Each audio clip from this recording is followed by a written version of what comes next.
जय श्री कृष्ण दोस्तों। आज के इस वीडियो में हम लोग जानेंगे निर्जला एकादशी व्रत की कथा के बारे में और निर्जला एकादशी व्रत इतना ज्यादा महत्वपूर्ण क्यों है।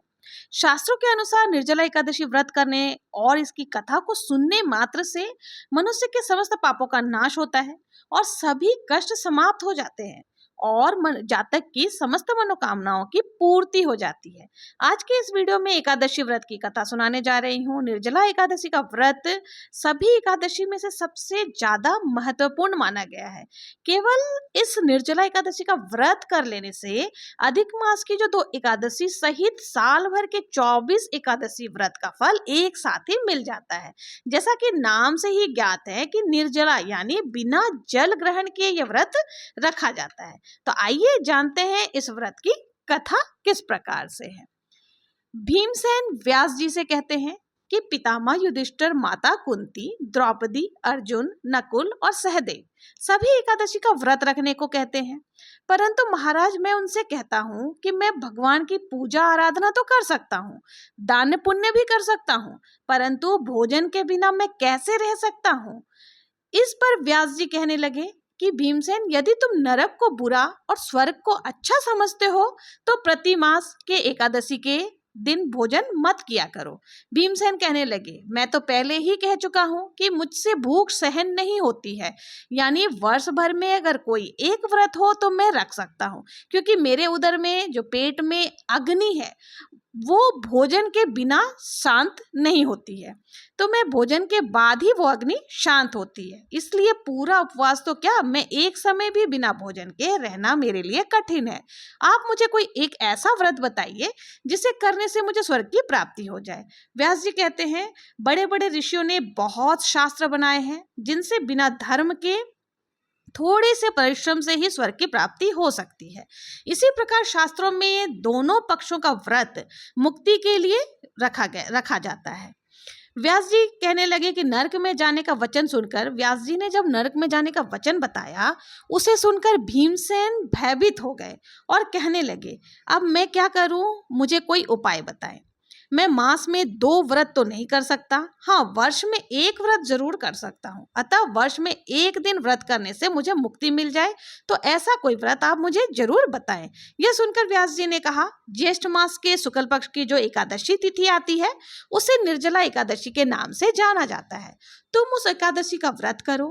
इस एकादशी के व्रत में स्नान और आचमन के सिवा जल ग्रहण करना वर्जित है। इस दिन भोजन नहीं करना चाहिए, वरना व्रत नष्ट हो जाता है। यदि एकादशी के सूर्योदय से लेकर द्वादशी के सूर्योदय तक जल ग्रहण ना करो तो उस जातक को एकादशी का फल प्राप्त हो जाता है।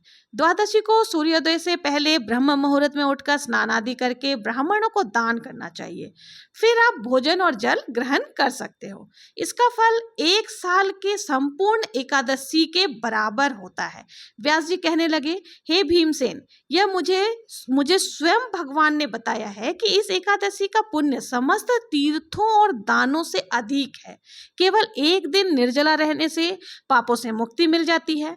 जो मनुष्य निर्जला एकादशी का व्रत रखते हैं उसके मृत्यु के समय यमदूत नहीं आते, भगवान के पार्षद उन्हें अपने पुष्पक विमान में बिठाकर स्वर्ग में लेकर जाते हैं। अतः संसार में सबसे श्रेष्ठ निर्जला एकादशी का व्रत है, इसलिए यह व्रत जरूर करना चाहिए। इस दिन गौ का दान करना बहुत ही श्रेष्ठ माना गया है, बहुत ही शुभ माना गया है, और इस दिन ओम नमो भगवते वासुदेवाय का जप भी अवश्य ही करना चाहिए।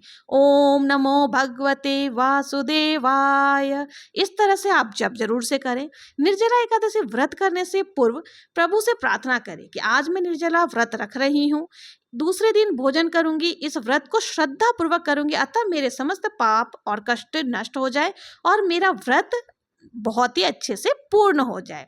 इस दिन जल से भरा हुआ कलश जरूर से दान करना चाहिए।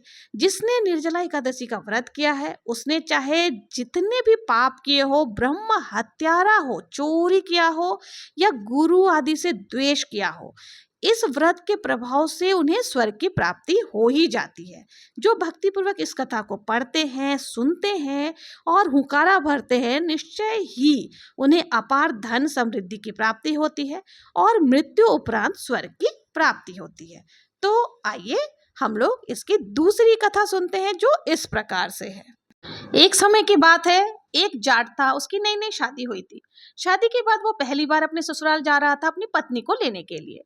वो नए नए वस्त्र धारण करके ससुराल के लिए निकल पड़ता है। मार्ग में उसने देखा कि एक गाय माता तालाब की ओर पानी पीने के लिए उतर रही है।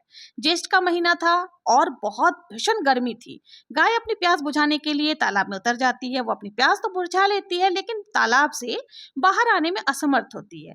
गाय माता जब उसको सामने देखती है तो जाट से बोली, अरे मुसाफिर, तू मुझे इस दलदल से बाहर निकालने में मदद कर।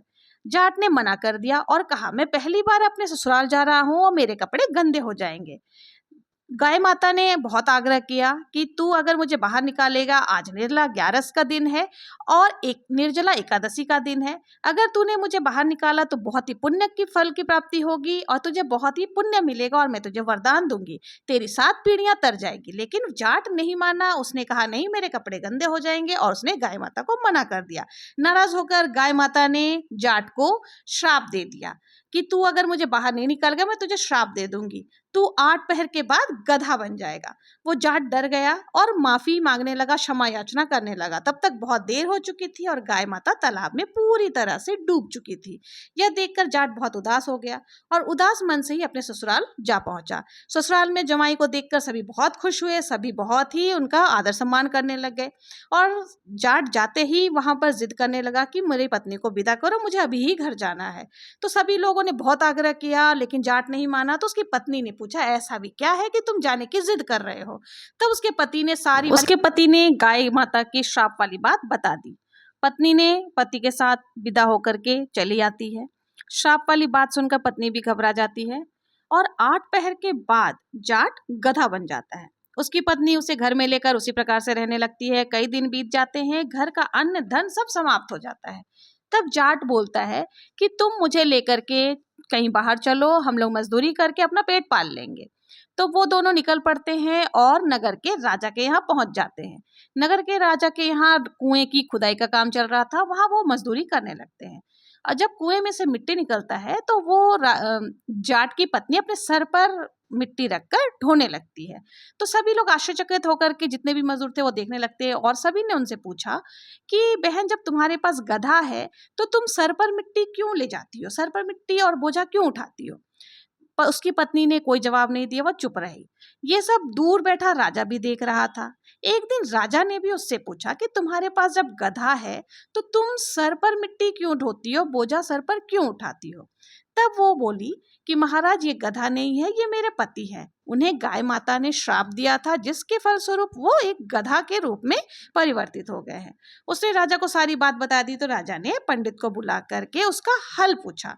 पंडित जी ने बोला, इसका एक ही हल है कि जो भी व्यक्ति अपने जीवन काल में 101 एकादशी का व्रत किया हो और वो उसका फल इस गधे को दे दे, तो ये मनुष्य में परिवर्तित हो जाएगा।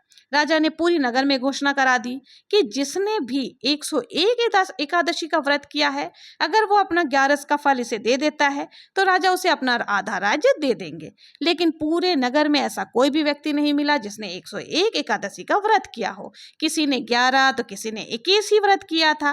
तभी एक बुढ़िया आई और बोली, महाराज, मैंने पूरे 101 एकादशी का व्रत किया है। तो राजा बोला, तुम अपने एकादशी का फल, व्रत का फल इस इंसान को दे दो। तो उसने कहा कि तो मैं तुम्हें आधा राज्य दे दूंगा। बुढ़िया बोली, मैं राजपाट का क्या करूंगी, धन संपदा का मैं क्या करूंगी, मेरे तो दिन ही अब कुछ ही रह गए हैं। मैं इसे 100 एकादशी का फल जरूर से दे दूंगी, लेकिन एक एकादशी का फल मैं इसे नहीं दूंगी, क्योंकि मुझे भी बैकुंठ में जाना है और मुझे श्री हरि विष्णु के शरण में और लक्ष्मी माता के शरण में जाना है। तो बुढ़िया ने ऐसा कहकर 100 एकादशी का फल गधे को दे दिया और वो वापस मनुष्य योनि में परिवर्तित हो गया। लेकिन 1/11 की कमी के कारण उसके पूरा शरीर मानव का हो गया, परंतु पूंछ नहीं हटी। तो बोलिए श्री हरि लक्ष्मी नारायण भगवान विष्णु की जय। तो ये थी निर्जला एकादशी व्रत की कथा। अगर आपको और भी अधिक कथा जाननी है, इसकी कई सारे कथाएं हैं, तो आप मेरे डिस्क्रिप्शन बॉक्स में जाकर के देख सकते हैं। मैं वहां पर इस कथा का लिंक शेयर कर दूंगी। और निर्जला एकादशी का व्रत आप अच्छी तरीके से करें। इस व्रत के फल आपको पता चल ही चुके हैं कि ये व्रत कितना ज़्यादा फलदायी है। तो अगर आपको मेरा वीडियो पसंद आया हो, जरा भी मेरा वीडियो हेल्पफुल लगा हो, तो मेरे चैनल को लाइक, शेयर एंड सब्सक्राइब करना ना भूलें। बोलो श्री हरि विष्णु की जय। जय श्री कृष्ण।